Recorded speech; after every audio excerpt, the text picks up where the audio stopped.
Caution, this video features both rude gestures and potty-mouthed anarchist comedy song lyrics, which may offend those of a delicate disposition.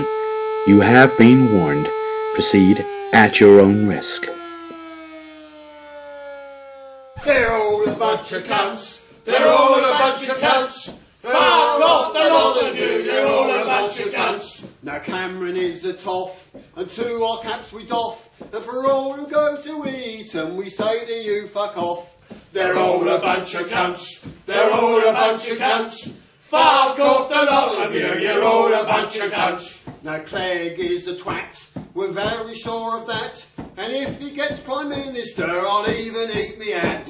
They're all a bunch of cunts. They're all a bunch of cunts. Fuck off the lot of you, you're all a bunch of cunts. Now Brown is a bore, of this we're very sure, and of this Labour government we really want no more. They're all a bunch of cunts. They're all a bunch of cunts. Fuck off the lot of you, they're all a bunch of cunts. Well, thanks very much to the choir of the National Council for Redemption and Salvation and the Restoration of Democracy for their exemplary rendition of that old family favourite, at least among the more anarchistic sections of the community. They're all a bunch of cunts. And here endeth my John Peel impression. But really, what better song could there be to kick off a video about one of the most bizarre protests I have ever attended? As you can see, the mainstream media were out in force, and the Rozzers had built for them an economy-sized press pen out of crash barriers, while over the other side of the road, a smaller crash barrier pen had been constructed for the angry mob of protesters. Except no such mob ever materialised.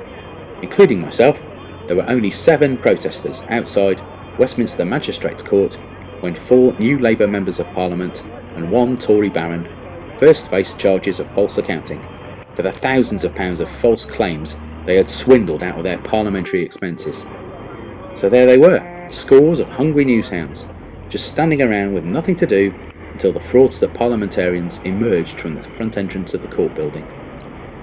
The media sources they worked for had done a grand job of both fueling and capturing the huge amount of public anger at the systemic cross-party corruption revealed in the heart of the mother of all parliaments. But the government had dragged out the investigation into the parliamentary expenses scandal, and despite 390 MPs being forced to pay back over £1 million, only a pathetic, preposterous and paltry 4 parliamentarians have been set up as scapegoats to face criminal charges over their fraudulent swindles. So where is the mass public anger at these crooked politicians? As you can see, it certainly isn't being expressed outside the Magistrates Court on this occasion. No, Eddie Fitzgerald's doing the QC, who wasn't there. They've got a QC, have they? Yeah, Edward Fitzgerald.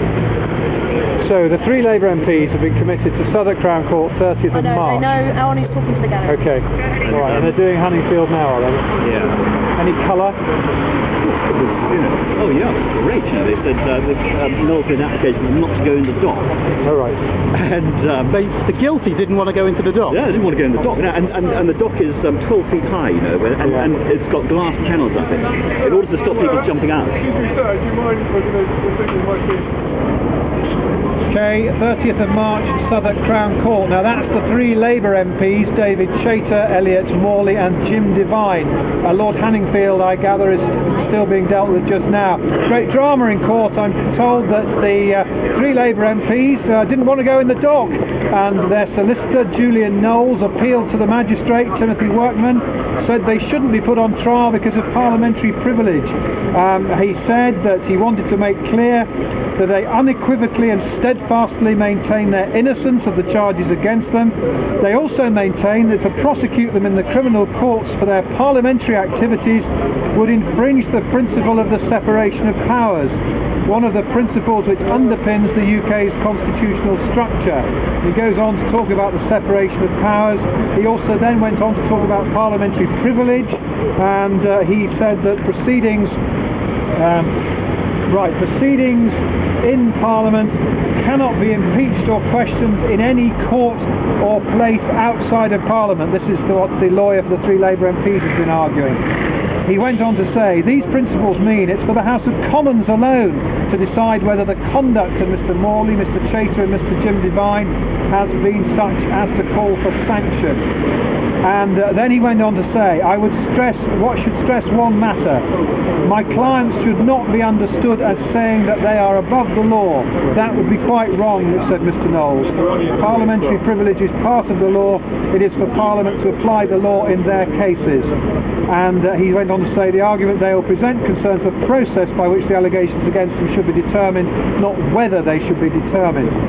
Then he went on to say that these issues are of high constitutional importance. He said, for this reason, Mr Morley, Mr Chater and Mr Devine are prepared to consent to a speedy committal of their case to the Crown Court so the issue can be determined by the trial judge. And we now know okay, it's the 30th of March.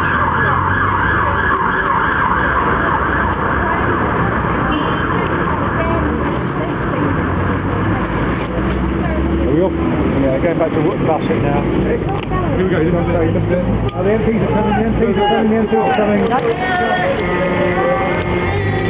Jim, may we have a word, please? It's the guilty men! The guilty men! The guilty corrupt! The guilty corrupt politicians! Not a word then, not a word! So, as you can see, the guilty corrupt politicians faced more inconvenience from the pack of press hounds after grabbing that winning photo or video clip than they could possibly have done from the meagre collection of protesters. Let's just hope that, when the substantive court case kicks off in Southwark Crown Court on Tuesday, 30th of March, the left, the anarchists and the public at large will be out in force to express the righteous anger we feel towards our crooked political class.